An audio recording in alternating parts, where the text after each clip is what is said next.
Well, this season, as we reflect on all that we are thankful for, we'd like to introduce you to an inspiring couple that we are grateful to know. Yes, Maureen and Paul Pranghoffer joked that they have just enough working body parts for one person. It's a line that captures their sense of humor, but you really need to meet them to see how much they've overcome and why their special spirit inspires so many. Spend some time with Maureen and Paul, and you're likely to laugh a lot. Yep, she'll learn. I met Maureen and Paul a few months ago for a story on their dog, Allie. She's a real snuggler. But I quickly realized this was much more than a story about a family and their dog. She literally follows Maureen in the house from room to room. Allie, get it. Get the laundry. I credit Allie with the beginning of my healing. Oh, good girl. Go close the door now. How I thought about myself totally changed. Good girl. But this is Allie's last day at their house. You can go lay down now. She's gotten older, tires easily, and is ready to retire. There probably won't be tears because both of my eyes are artificial and I find that I rarely cry. You see, Maureen has been legally blind since birth.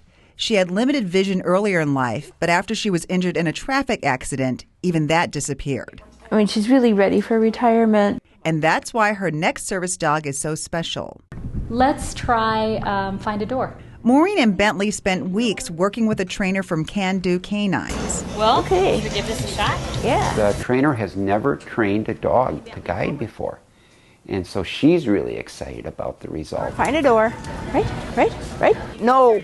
Heel. All the way around. Bentley, forward. Their progress measured in tiny steps. Find a chair. Slow, steady. Okay, you found one though. Go for it. And sometimes funny. He's like a regular guide dog. I mean, you would never know that these guys don't normally train guide dogs. The other part of Maureen's support system is Paul, a special guy with special needs of his own. That's my go-to limb. Born with one good leg, one shorter one, and no arms, There's a metal plate there on the floor, and there's a shoe attached to it. he drives the family van. For every turn I make on my wheel on the floor here, the regular steering wheel will turn a whole revolution. And with Maureen as a different kind of backseat driver, they make quite a pair. We used to laugh because, he'd say, there's so-and-so, wave, and I'd wave at him. And I said, you don't know how to wave correctly. And I was like, You still don't know how to wave correctly. I know, but you can't wave at all, so. Out of the car, Hey, gooses, on the loosest. Paul can also be a backseat driver Left a bit, what a beautiful day. for a reason. Now, left a half a hair. There. Directing traffic when they wheel around without Bentley. We're freaking this poor person out in their car. He's my eyes and I'm his hands. Well, between the two of us, there's enough working parts to make one person. Straight ahead. They have the power to inspire by doing the simplest of things, Right, but draw their own inspiration from their church, where they are popular regulars. So many people come out into the aisle to greet them. They're really known and loved by a lot of people here.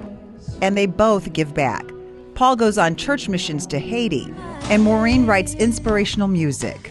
And one song, I Choose You, was one of 5 finalists at a national contest in Charlotte. In fact, one time, there was one of my songs was on the radio, and he came home from church and he was singing it, and I said, you like that song? And he goes, I've heard it somewhere. And I said, I wrote it. And he goes, Leave the stick. While Maureen writes, Paul refs. Flack. He's a fixture at adapted soccer matches. Part official, Yellow indirect. part role model. Oh, hello, sweetheart. Their true love, though, is the state fair. Oh, I hear him walking. Hey, Maureen. What? If you break down, we could have one of them pull you around the fairground. The state fair was our first date, and I have to say, 35 years later, we have not missed a fair. They actually met many years before that. They were both 10, both at Camp Courage, and Paul made a lasting impression. He ate 12 boxes of Frosted Flakes. And after that first date at the fair, 2 years later, they got married. I firmly believe we found each other because God wanted us together. Maureen survived a freak elevator accident in 1993, and they were both badly injured in a car accident in 96. In fact, they were worried that they would have to move to find a handicap-accessible house until their neighbors stepped in. One of the guys looked at me and said, You guys are too important to this neighborhood. We don't want to lose you. After 1,000 hours of volunteer work, the house was ready, and its very special residents could stay, never worrying about the past or the future, but always enjoying every minute of the present.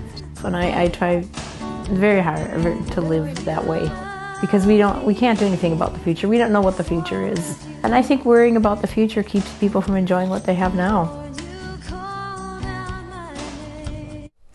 I think we can all learn from them. Oh, are you kidding? So much. Yeah, well, Maureen actually wrote a book about the first dog, Allie. Here's the book. She did this to show kids how service dogs help people who need it, and she and Bentley just graduated with their assistance dog badges this weekend. And we have a link to Maureen's website if you want to buy her book or music, and the Can Do Canine site for more about service dogs. And that's all at wcco.com/links. What a great story.